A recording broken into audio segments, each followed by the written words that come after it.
Yo, what's going on? It's your boy Marcus, one half a house divided, your resident Michigan fan, coming at you to review this past weekend's primetime game versus Oklahoma. Also to break down what I see in the Central Michigan game coming up. Before we get started, like, share, subscribe. As always, trying to grow this thing out. Make sure you share this to your resident football fans everywhere. And tune in Saturdays for our big college football show at 11 with myself, Josh, Johnny, Odin, Boxing Maniac. Got a lot of stuff going on there, so y'all make sure y'all tune in. But let's start with the offense side of things. I think that there was a lot of things that obviously we can point to that need to improve.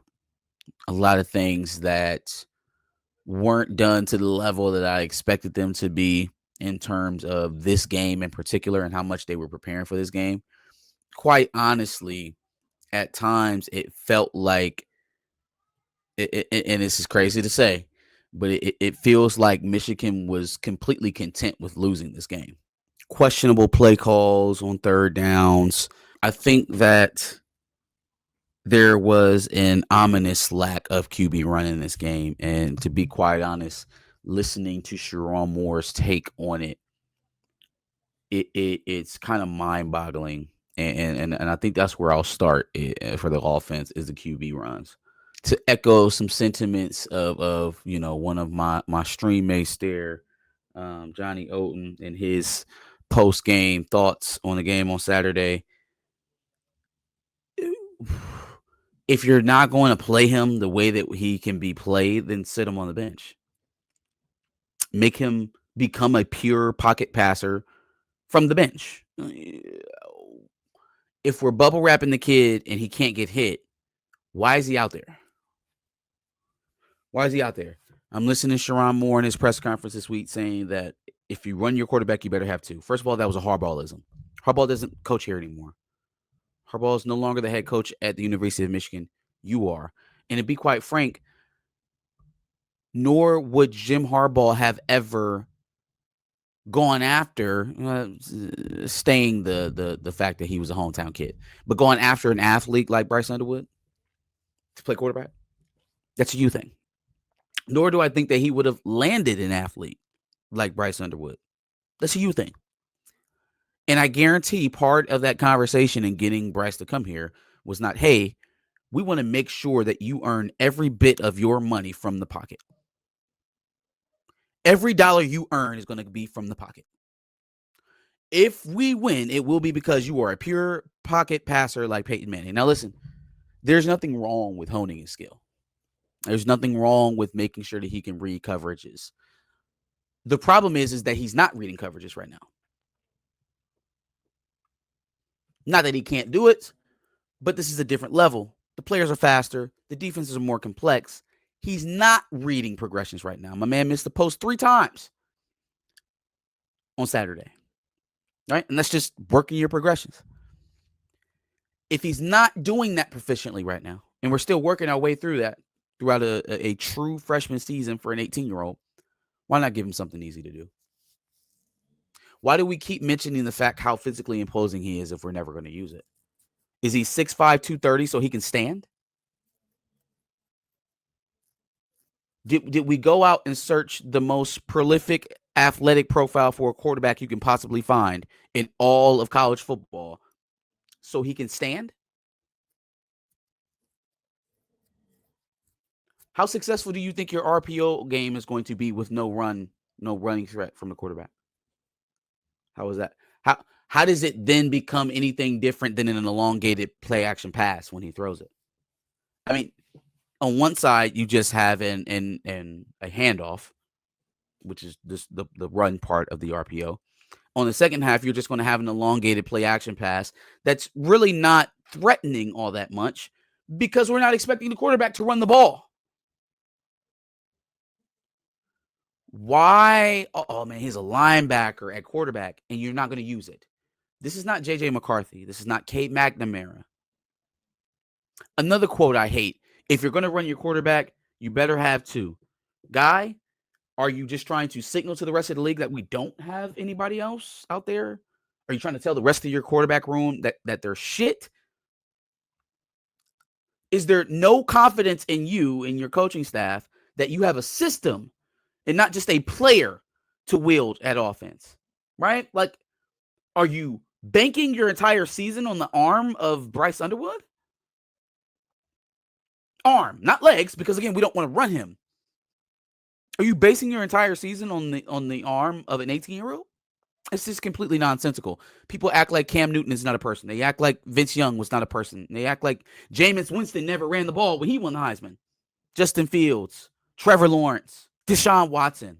These are all not only prolific college quarterbacks, but prolific NFL quarterbacks as well. I'm trying to figure out what we're afraid of. We don't want him to get hurt. He's a football player. And I'll tell you what, I'm going to go a step further. If I had a kid on this roster and they're going out, they're putting their bodies on the line, we're expecting them to go balls out and try to destroy the other person in the other jersey on the other side of them. Not one time thinking, oh man, I won't call a A-gap blitz here because I don't want Ernest Hausman to knock his head off the center's face mask. I don't want him to run right smack dab into the guard where he could get folded and get hurt. We don't not call man coverage for Suge or Zeke Berry because we don't want them to tear an Achilles or pull a hamstring. Do you hear yourself? You hear yourself? No one's telling you to turn the man into a Navy quarterback where he carries the ball 25, 30 times a game. But there is a medium. There is something in between losing a game offensively because you refuse to use the quarterback as a weapon and going full-blown Rich Rod with Pat White. Like, come on, man. You have to stop signaling weakness. Do not defer to your opponent before you even get there. When you tell the opponent, which is essentially what you do when you laugh off the fact, oh, well, you know, JJ wanted to run every time, but you need two quarterbacks. And I get what he's saying with that. It's coach speak. What you want to say is if you're going to create a system where the quarterback runs, you need to have two running quarterbacks. And we don't have two running quarterbacks, right? The rest of the quarterbacks on the roster are pocket passers. My opinion is that you do not have to change it to a running quarterback offense to let Bryce Underwood run.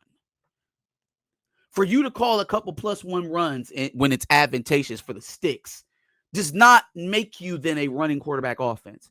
For you to call a couple of read option runs within the course of a game does not require you to change your offense. It is actually an accent to the RPO stuff that you're already doing. But if the quarterback is not a threat to run the ball, you're just doing elongated play action plays. Aborting the draw to throw a play action pass is what it looks like. Anywho, that's my soapbox. Let it rip. Let the kid fucking play. If he's a linebacker in quarterback position, then show me. Because as he's blocking defensive backs and bringing them to their fucking knees, his coach is telling me, no, he can't run because we don't want him. We can't get him hurt. He's a football player. And I tell you what, you keep making him a statue back there behind this offensive line, that is precisely what you'll do. On the running side of things, I think that Justice Haynes looks like a man, right? But we need more consistent blocking along the offensive line. We need more chunk plays, less 3 yards, 3 yards, 3 yards pop. 3 yards, 3 yards, 3 yards pop. We need to be able to lean on the running game early and often, especially because of the way that they're calling games right now. Heavy screen plays being called, a lot of short to intermediate stuff. They are not pressing the issue down the field right now. It's really baffling, man. You have to pick a struggle. You want your quarterback to stay in the pocket. You want your quarterback not necessarily to be used as part of the running game, but then you're also ratcheting down the amount of yardage we can pick up per pass. Pick a struggle. We're either not going to run the quarterback or we're not going to throw deep. You have to do something to get these guys off the. This is like the same conversation we were having last year, which is concerning because we thought that the issue was fixed when we got Chip Lindsey, and it's early. It's early. First 2 games of the season, a lot of runway here for things to improve. But I'll tell you what, in these next 2 games, if we see a more fluid offense that includes QB run and deep passing, I think it's clear who's the problem. I think somebody's being a little bit too much dad and not enough football coach. A football coach wants to utilize his weapons. A football coach lets his players do what they do best to help win games. So if we can't line up and beat 2021 and just block loaded boxes, then fam, do you know how you're going to look if you have the number one athlete in the country on your sidelines while you're struggling to run the ball? Do you understand what that looks like? That looks like that looks like expert level incompetence. And I don't think that our coach is incompetent to that degree. So something's got to give, man. Something's got to give. You're going to have to treat him like a football player one day.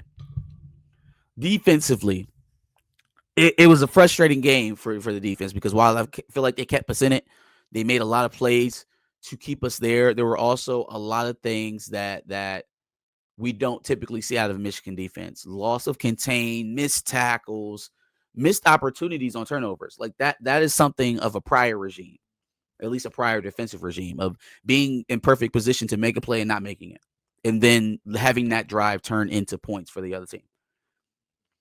That is something that we have kind of gotten ourselves out of here in the last couple of years, and don't really want to see it peek its ugly head again. Like I'm not interested in watching us not squeeze the pill when we have the opportunity to take the ball away.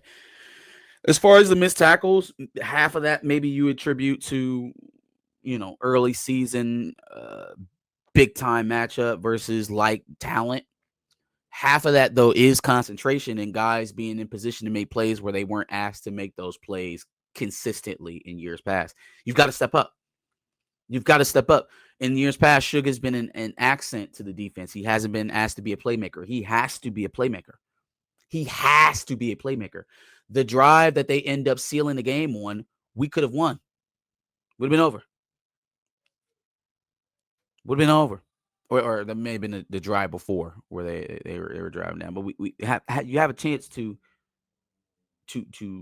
turn the ball over and hand your offense it back when you're down. You have to take advantage of that. Can't let that go by the wayside, man. It'll turn into points more often than not. And then the missed tackles just gives them an opportunity once again to keep the chains moving, to sustain long drives. I've heard a lot of people making, qualms about the 7-man fronts. I don't think that there's ever a time where he brings 7 men to the top of the line of scrimmage, where he does that, being Wink, and they're not max protecting where there's supposed to be 7 guys coming. It's just as simple as that, guys. It's a coverage bus. That's all it is. Don't tell him not to run his stuff because guys are running it wrong. Guys are making mistakes. Oh, well, don't call it. No. You run the plays as they're called. You run the plays as they're called. It's simple enough for me to understand. We're going to stack the line of scrimmage so he doesn't know who's coming. The ends to each side. If a back comes your way, you peel off and take the back. That's simple to run. Snap of the ball, back goes immediately. He doesn't wait.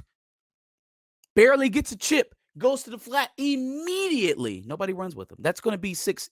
I don't care if you're in a 2-man shell. I don't care if you're in a 1 high safety look. I don't care if you're in quarters. If the call is for one of the defensive linemen or one of the linebackers to peel off on the leaking out back and nobody takes him, it's a first down either way. We have to be sound. We have to be gap sound. We have to be responsibility sound. And at the end of the day, we can drill it as much as we want as coaches. You have to perform on the field.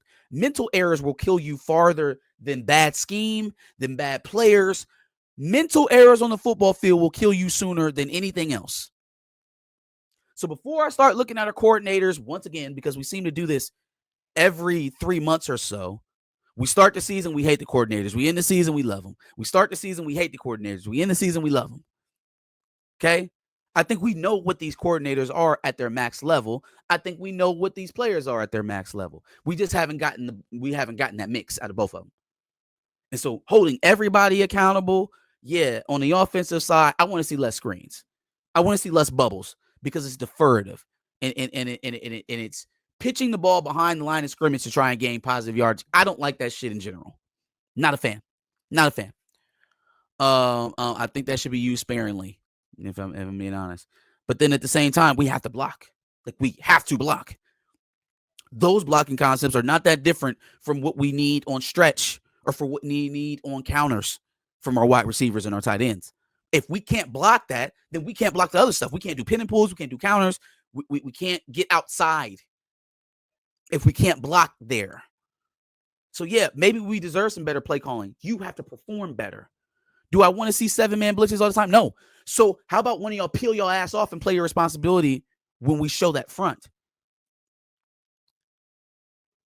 Wink Martindale is not the only defensive coordinator who can show a 7-man front. I just watched Ohio State show a 7-man front versus Texas.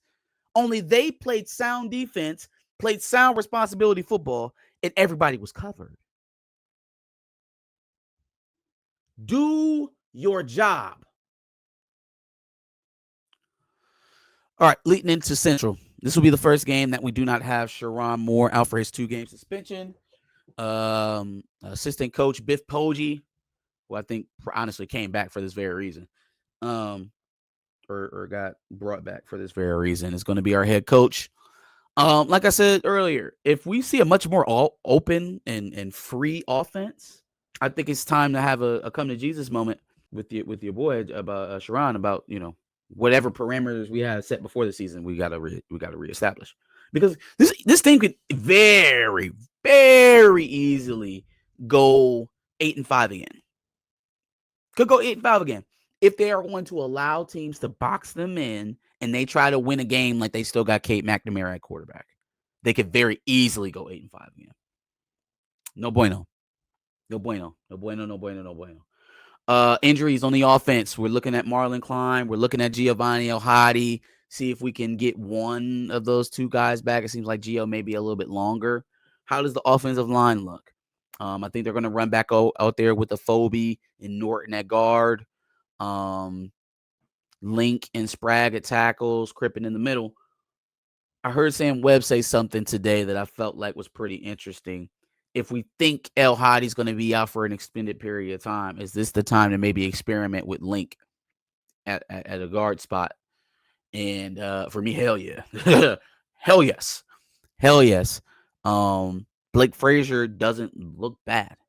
And to see him play a little bit, even in his bonus role against Oklahoma, I think he's a stout enough tackle to try and see if that's a better fit.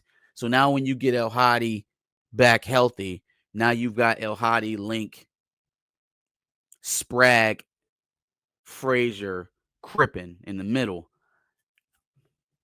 If that works better, especially for what they're trying to do. A lot of their money was earned in the middle, man. Like there was some outside zone involved and some stuff like that, but we don't do some power, but we're not doing a lot of outside running right now. We're not doing a lot of counters. We are not doing a lot of counter game right now. So I guess it's almost like the reverse of what conventional wisdom would. I want our strongest guys to be in the center of the defense at the point of attack, if that's where we're going to be running the ball the majority of the time. So a couple things to pay attention to there. Defensive backfield, same way. How long does it take for Zeke Berry to get back? Whatever. Honestly, I hope the nonsense I heard about how Shamari Earls got hurt wasn't the truth, because it is going to be the quintessential freshman story of the year. Celebrating in pregame and been out for 2 games is not optimal. But looking to get him back. He'll be a welcome addition, especially if Zeke's out for an extended period of time. So all in all, I mean, the game against Michigan State is going to be, Central is going to be what it's going to be. It's not going to be a knockdown, drag them out. But you should look for Michigan to improve. They do need to improve on several things. They need to tackle better. They need to hold the edge better. They need more offensive rhythm, especially on third down on defense. And I would like to see them close more opportunities when they get into that red plus zone opportunity, right? Use the quarterback run to finish off those drives. Too many opportunities. We cross midfield way too many times to only have 13 points. So I look for those things to be improved on. We'll see another step taken by Bryce Underwood. Also, all this talk about having 2 quarterbacks, find a way to play your backup. If he's not there yet, it's very clear that you believe that he will need to be there at some point. So play your backup. Get up in this game and get your backup in the game. That's gonna be it for me today. Tell me what you thought about my thoughts. Tell me about what you thought about the Oklahoma game, upcoming Michigan, Central Michigan game. Like, share, subscribe. As always, I will see you back here with another one.